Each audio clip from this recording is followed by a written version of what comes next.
नमस्ते दोस्तों, हर हर महादेव। शुरू करते हैं पार्ट 26। कोल्ड होने की वजह से हमारा गला फंस गया था। हमने कल भी वीडियोस अपलोड नहीं किए, इससे आज हमें वीडियो अपलोड करना पड़ रहा है। आवाज़ अलग तरीके से आएगी, इससे हम आप सबसे माफ़ी चाहेंगे। तो आप सभी प्लीज़ थोड़ा सा मैनेज कर लीजिएगा। चलिए शुरू करते हैं। अभिजीत कार्तिक को गुस्से से देखते हुए बोला, हमें यहाँ से जाने दो कार्तिक, हमने तुम्हारा कुछ नहीं बिगाड़ा है। पूर्वी अभी भी डर के मारे अभिजीत के पीछे ही खड़ी थी और कार्तिक को देख रही थी। कार्तिक पूर्वी को देखने के बाद अभिजीत को देखता है और उसकी तरफ अपनी पिस्टल को पॉइंट करने के बाद पूर्वी की तरफ हाथ बढ़ाते हुए अभिजीत को देखते हुए बोला, पूर्वी तुम मेरे साथ चलती हो या मैं ट्रिगर दबा दूं। उसकी ऐसी बात पर सब बहुत डर गए।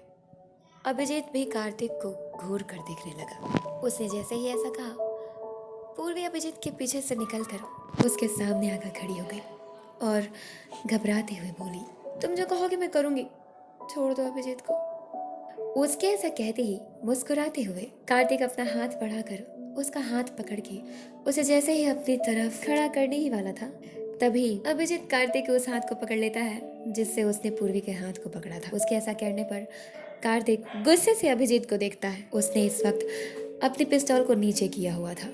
गौतमी, राघव और सुमित डर के मारे उनकी तो बोलती ही बंद हो चुकी थी। वो तीनों तमाशा देखने के अलावा और कुछ नहीं कर सकते थे।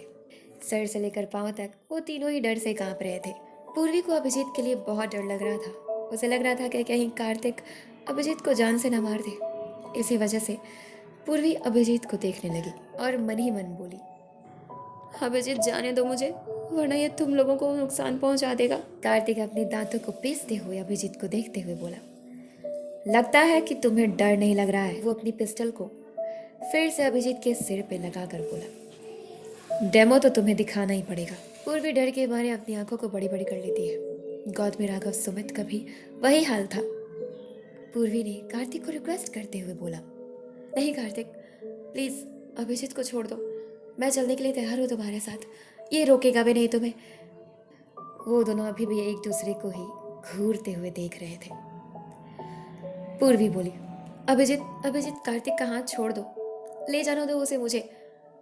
पूर्वी के इतना कहने के बाद कार्तिक उसे इस चाह में देख रहा था कि पूर्वी के कहने की वजह से कम वो मेरा हाथ तो छोड़ दे और उसे वहां से ले जाने दे। लेकिन अभिजीत ने ऐसा बिल्कुल नहीं। अभिजीत ने पूर्वी की बातों को पूरी तरीके से नजरअंदाज कर दिया और अभी भी कार्तिक को देख रहा था। तब कार्तिक ने अपने पिस्टल को गौतमी की तरफ पॉइंट कर दिया। उसने जैसे ही गौतमी की तरफ पिस्टल पॉइंट किया, पूर्वी और भी ज्यादा डर गई और गौतमी तो जैसे मानो अब वो बेहोश ही होने वाली थी डर के मारे। वो अपने इंडेक्स फिंगर को ट्रिगर पर ले जाते हुए बोला, अभिजीत को देखते हुए, अभिजीत, समझदार को इशारा काफी होता है, तुम चाहो तो डेमो दिखा सकता हूँ मैं। अभिजीत अभी भी गुस्से से कार्तिक को घूर रहा था। ना चाहते हुए भी उसे कार्तिक का हाथ छोड़ना पड़ा।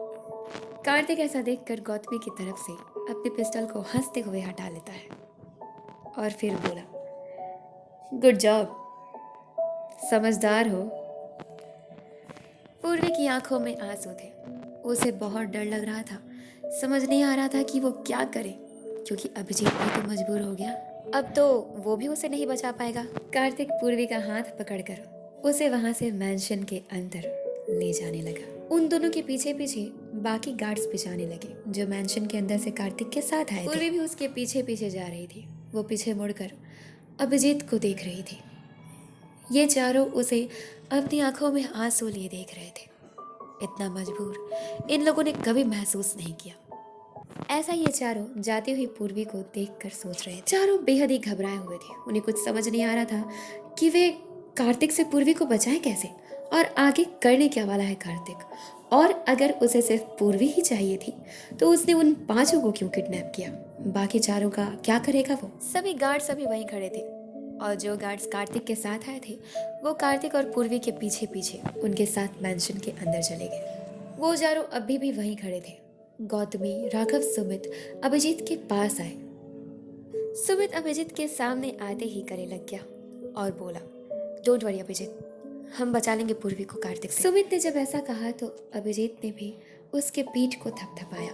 फिर उसके कंधों को अपने दोनों हाथों से पकड़कर उसे धीरे से खुद से दूर कर उसकी आंखों में देखते हुए प्यार से बोला, मैं जानता हूँ हम बचा लेंगे पूर्वी को। तभी उनके सामने एक लड़की आकर खड़ी हो गई जिसने फॉर्मल ड्रेस पहन रखी थी। जब वो तीनों उस लड़की की तरफ देखने लगे तो सुमित भी पीछे मुड़ा। उस लड़की ने प्यार से बोला, आप चारों को कार्तिक सर ने अंदर बुलाया है, चलिए वो इंतजार कर रहे हैं। उस लड़की की बात सुनने के बाद गौतमी बोली, अगर वो बंदर हमें नहीं भी बुलाता ना तब भी हम जाते, क्योंकि वहां मेरी दोस्त है और मैं अपने दोस्त को उस मिस्टर मंकी के पास तो बिल्कुल नहीं छोड़ूंगी। तभी वो लड़की गौतमी को देखते हुए बोली, अपने जुबान को लगाम दो, जानती हो कि किसके बारे में और क्या बोल रही हो। गौतमी आगे बोलने के लिए मुंह खोली ही थी, तभी अभिजीत उसके कंधे पर अपने हाथ को रखता है। गौतमी जब अभिजीत को देखती है तो वो उसे धीरे से इशारे में इस वक्त शांत रहने को कहता है। गौतमी चुप हो जाती है, वो आगे कुछ भी नहीं कहती। अंदर जाने के बाद वो चारों एक बहुत ही खूबसूरत और बहुत ही बड़े से लिविंग रूम में खड़े थे कार्तिक के सामने। वो चारों कार्तिक को ही घूरते हुए देख रहे थे। कार्तिक उन चारों के सामने एक बहुत ही बड़े से सोफे पर पूर्वी के साथ बैठा हुआ था। उसने अपनी पिस्टल को अपने सामने वाली टेबल पे ही रखा था। उसके पीछे ढेर सारे गार्ड्स डिसिप्लिन्ड तरीके से अपने हाथों में गन्स लिए हुए दूसरी ओर देखते हुए चुपचाप खड़े थे। वो लड़की भी उन चारों से थोड़ी दूरी पर कार्तिक के सामने ही उन चारों की तरफ मुड़कर डिसिप्लिन्ड तरीके से खड़ी हो गई। वो चारों ही घूरते हुए कार्तिक को देख रहे थे। कार्तिक हल्के से स्माइल करते हुए अपने बाएं हाथ को पीछे की तरफ से ले जाकर पूर्वी के दूसरे कंधे पर रख लेता है। वो ऐसा जैसे ही करता है अभिजीत का खून खौल उठता है। उसके ऐसा करने की वजह से पूर्वी भी बहुत घबरा जाती है। वो अपने दोनों घुटनों को एक दूसरे में सटाकर कार्तिक से दूर होने की कोशिश में सिर को नीचे झुकाकर घबराते हुए सिकुड़ कर बैठ जाती है। हालांकि कार्तिक का टच करना पूर्वी को बुरा नहीं लगा, क्योंकि ना ही कार्तिक के इरादे बुरे थे और ना ही वो बुरा था। वो उन पांचों को कोई नुकसान नहीं पहुंचाने वाला था। वो तो बस किसी भी हाल में अभिजीत को हराना चाहता था, क्योंकि बचपन से लेकर आज तक उसने कभी हार का मुंह नहीं देखा। उसे हारना मानो आता ही ना हो। कार्तिक अभिजीत के ऐसे एक्सप्रेशंस को देखकर मन ही मन बहुत खुश हुआ। फिर वो उन चारों को देखते हुए एटीट्यूड फुल वॉइस में, अभिजीत और गौतमी, तुम दोनों सुबह का और शाम का खाना बनाओगे और नौकरों का काम करोगे। मेट्स तुम्हारी मदद करेंगी थोड़ी थोड़ी खाना बनाने में। कार्तिक कैसा कहते ही पूर्वी अपनी नजरों को उठाकर गुस्से से उसे घूरती है। कार्तिक इस बात से अनजान नहीं था कि पूर्वी उसे गुस्से से घूर रही है, लेकिन फिर भी उसने उसे नहीं देखा। वो हल्के से मुस्कान के साथ राघव और सुमित को बोला, मेरे प्यारे बच्चों, मेरे प्यारे फेवरेट स्टूडेंट्स, तुम दोनों अपने स्कूल के ऑनर यानी मेरे लिए इस घर की साफ सफाई करोगे। इस बड़े से मेंशन में जितने भी नौकर तुम्हें इस हॉल में काम करते हुए दिखाई दे रहे हैं ना, वो सब साफ सफाई कर रहे हैं ना, तो उनकी मदद करोगे तुम दोनों से ज्यादा गुस्सा नहीं हूं मैं, इससे तुम दोनों बस साफ सफाई करो, बस बाकियों की मदद करोगे। लेकिन अभिजीत और गौतमी की मदद करते हुए पकड़े गए तो शूट कर दूंगा। राघव सुमित भी मन ही मन कार्तिक पर बहुत ज्यादा गुस्सा थे। सुमित बोला, मिस्टर कार्तिक सना, सही कहती है पूर्वी और गौतमी, बहुत बुरे हैं। पता है कुछ ऐसी बातें थी जब पहली बार आपकी मुलाकात हुई थी ना अभिजीत से, तो अभिजीत ने हमें सब कुछ बताया था। फिर भी हम आपको सर सर कहते थे, रिस्पेक्ट करते थे, लेकिन अब जो भी बची कुछ रिस्पेक्ट थी ना, वो आपने अपने कर्मों की वजह से गवा दिया। समझे आप? इससे पहले कि कार्तिक कुछ बोलता, गौतमी बोली, और नहीं तो क्या, तुम्हें क्या लगता है तुम हमें मार दोगे और आसानी से बच जाओगे? इम्पॉसिबल कार्तिक, तुम्हें कानून सजा देगी और हम करेंगे तुम्हारी कंप्लेन। पूरी दुनिया में ये खबर छपेगी कि दुनिया का सबसे बड़ा बिजनेसमैन मिस्टर कार्तिक सना 5 बच्चों को किडनैप करने के जुर्म में गिरफ्तार हो चुका है। समझे? पहले भी बोला था और अब भी बोल रही हूँ, और कई बार बोल चुकी हूँ, फिर भी बोल रही हूँ, मेरे होते हुए ना तुम्हारा ये सपना कभी पूरा नहीं होगा। समझे? क्योंकि मैं नहीं होने दूंगी। ये मेरी दोस्त है, मैं इसके बारे में इतना बुरा नहीं सोच सकती। अभिजीत तो ये सोचकर डर गया कि कार्तिक गौतमी की ऐसी बात पर कहीं उसे कोई नुकसान ना पहुंचे, या फिर अगर उसने मैंशन से इन चारों को बाहर निकाल दिया तो पूर्वी अकेली हो जाएगी उसके पास, फिर वो कुछ भी कर सकता है। इसी डर से उसने गौतमी को चुप कराया। वो गौतमी के ही बगल में खड़ा था, उसके कंधे पर हाथ रख के बोला, गौतमी शांत शांत हो जाओ, डोंट वरी, सब ठीक हो जाएगा। फिर वो कार्तिक सिन्हा को देखकर बोला, हम इस कार्तिक सिन्हा को जीतने नहीं देंगे। कार्तिक हंसकर पूर्वी के कंधे से हाथ हटा लेता है और फिर खड़े होकर अपनी दाहिनी हाथ को अपनी पैंट की पॉकेट में डाल अपनी दूसरी हाथ से पूर्वी के हाथ को पकड़ लेता है और फिर उसे अपने साथ सीढ़ियों से ऊपर रूम में लेकर चला गया। क्योंकि कार्तिक ने उसका हाथ पकड़ रखा था, जिसकी वजह से पूर्वी भी ना चाहते हुए उसके पीछे पीछे जा रही थी। वो पीछे मुड़कर उन चारों को देख रही थी। वो जब सीढ़ी से ऊपर चली गई थी, ये चारों भी उसे देख रहे थे ऐसी नज़रों से जैसे मानो वो चारों उससे कह रहे हों कि डोंट वरी, हम तुम्हें ज़रूर बचा लेंगे, जिसे पूर्वी आसानी से समझ भी पा रही थी। पूर्वी और कार्तिक के चले जाने के बाद अभिजीत गुस्से से जोर से अपनी मुट्ठी को बंद करके बोला, शिट, मैं छोड़ूंगा नहीं इस कार्तिक को।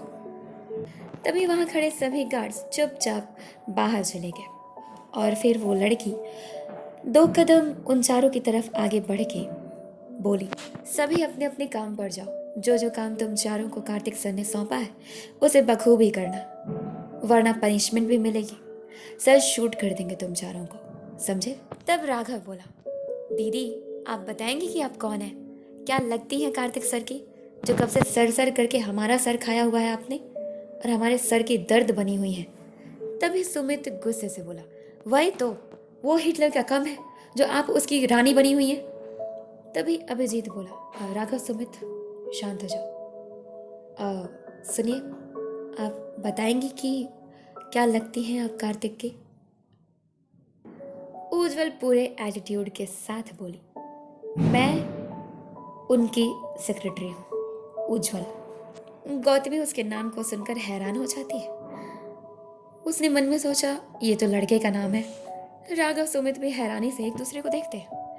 अभिजीत भी गौतमी को देखता है। तो फिर गौतमी ने उससे कहा, उज्जवल जी, ये तो लड़के का नाम है ना, और आप तो गर्ल मतलब लड़की है ना, तो फिर आपने उज्जवल। तब उज्जवल ने कहा, ज्यादा सवाल जवाब नहीं, अपने काम पर ध्यान दो तुम चारों, जाओ। अभिजीत और गौतमी किचन में चले गए और राघव समेत दोनों ही बाकी नौकरों के साथ मिलकर उस मैंशन की साफ सफाई कराने में लग गए।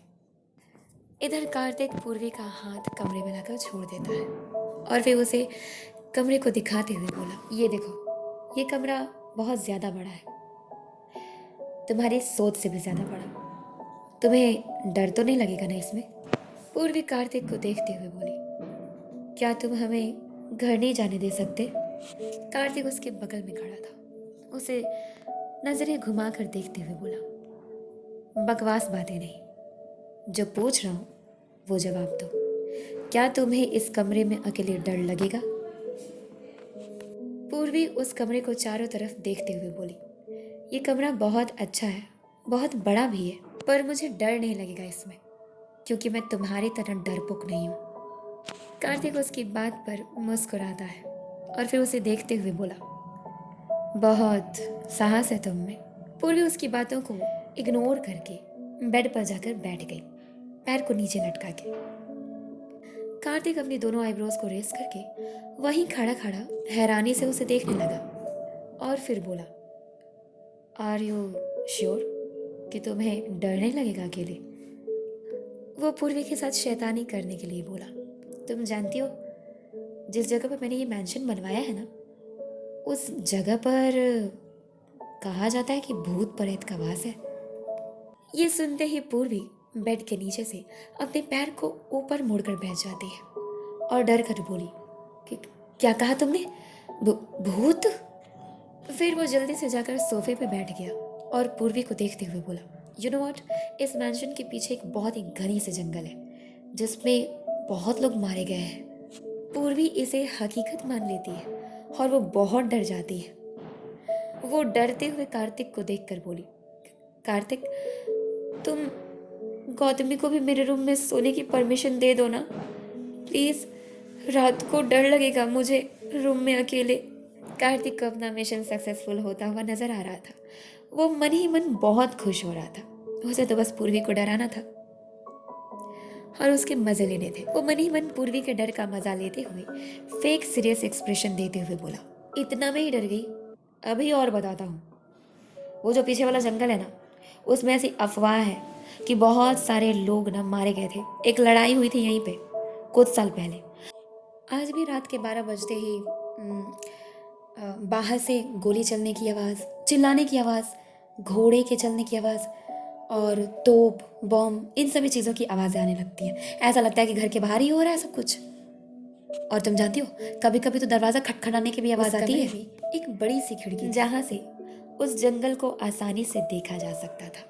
पूर्वी अपने बिस्तर पर बैठे बैठे ही रिक्वेस्ट करते हुए कार्तिक को बोली, कार्तिक प्लीज तुम परमिशन दे दो ना गौतमी को मेरे साथ सोने के लिए, मुझे डर लगेगा। उसके ऐसा कहते ही कार्तिक जोर जोर से हंसने लगा। सोफे पर बैठे हुए ही वो हंसते हुए बोला, अरे डरपोक लड़की, इस मेंशन को मैं 3 साल पहले से बनवा रहा हूँ। यहाँ पे ऐसा कोई डर नहीं है, तुम्हें डरने की जरूरत नहीं है। मैं मजाक कर रहा था, तुम्हें डराने की कोशिश कर रहा था और कुछ नहीं। अपने आप को बहुत साहसी कह रही थी इसलिए। मैंने इस गार्डन को, इस मैंशन को, इस प्यारे से जंगल को ना 3 साल लगकर बनवाया है। 1 महीने पहले ही तैयार हुआ है ये।